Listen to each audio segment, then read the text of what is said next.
I feel great. For me, this fight means a lot, and I feel great.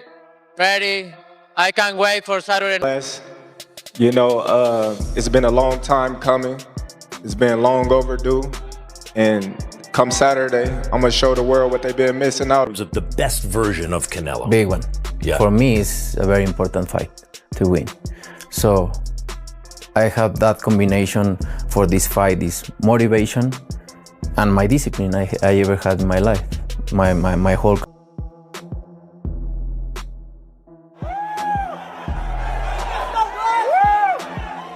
I feel great for me.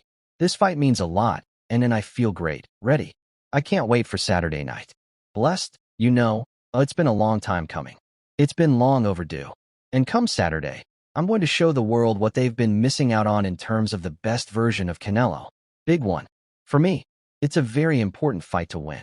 So I have that combination for this fight, this motivation, and my discipline I ever had in my life, my whole career. Music. Applause. Canelo has made it clear what he wants to do. He told me, I want to do everything I can for C profit.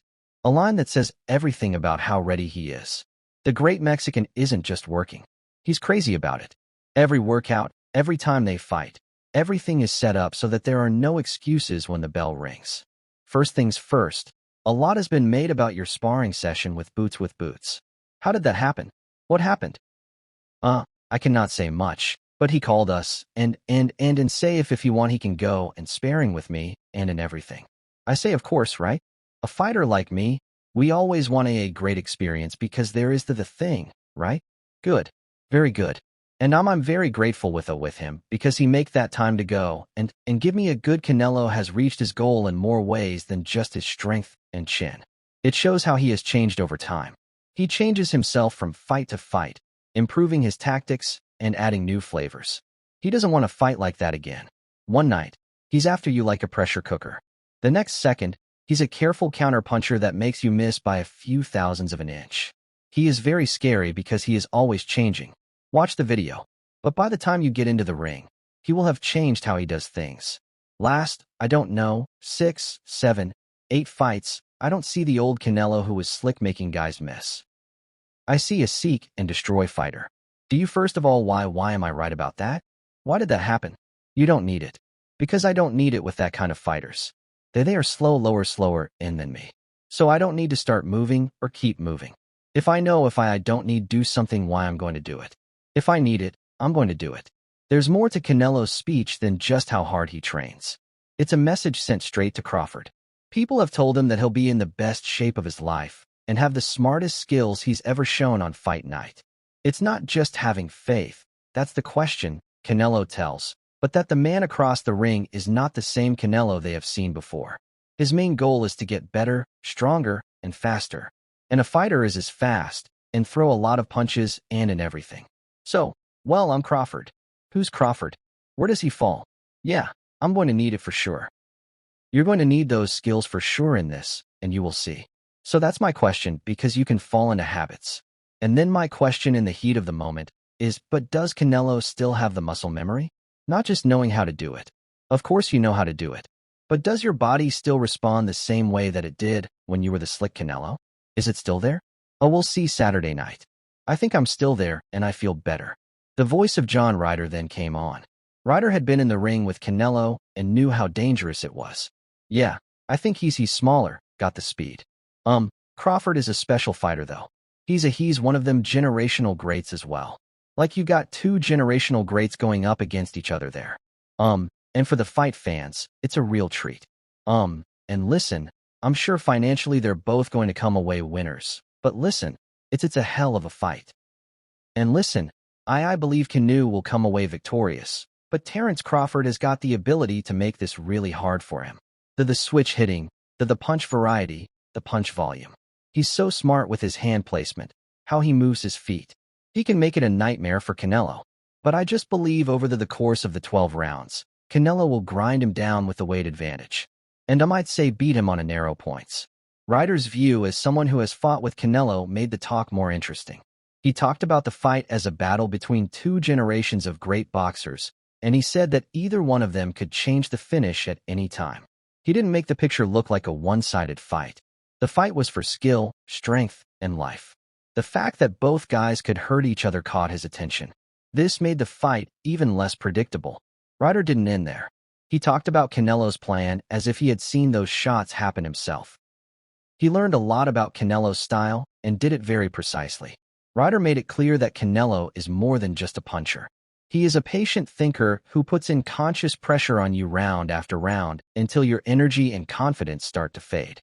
It's not one-punch punk, but one-punch power, but it's like it's the consecutive punch you put together. He can really load up, and he doesn't seem to fade. He doesn't explode with 3 or 4 punches and then need to breathe to go again. He'll do it, and he'll put the second phase on it, and he'll put the heavy shots in again. So he's always there to throw. He's always in range to throw. He's always got the hands cocked to throw, and he doesn't waste my his research showed why Canelo's such an important part of the story. It's not just a bunch of individual pictures. It is the steady flow of mixtures that put pressure on things. From Ryder's point of view, it was clear how dangerous it could be to be near someone who never loses a chance to speak up. It's always the same, which can wear down even the strongest guard. You can't stop it when you're up against Crawford. Tim Bradley, who used to be a world winner and is now an analyst, explained the same strategy that Crawford needs to use in this match. On his back foot, he's a different fighter. A completely different fighter when you put him on his back foot. Yeah, he can move a little bit. But yeah, he likes to come forward with that power, but you put him on his back foot. Let me tell you similar too. Remember, you know this guy named Usyk who put Fury on his back foot. Yeah, push the pace on him. Yeah, with volume feints. Put Canelo on his back foot, Crawford. That's what you got to do. You got to put him on his back foot. Hell to the damn yeah. That's how you get it done, man. That's one aspect that you're going to have to do. And hey, I would advise you to do it as early as damn possible. Do it as early as possible, because guess what? If you do that, you're going to get control right away of the judges, right? They're going to be looking at you. You're going to dictate the pace. You're going to dictate the flow of the fight. You got to have him react to you, not you reacting to him. That's how you gain control of the fight real quick, real soon. Get active with that. Bradley's comments get right to the heart of what could make or break everything. His fall showed that this fight isn't just about who is stronger or more powerful.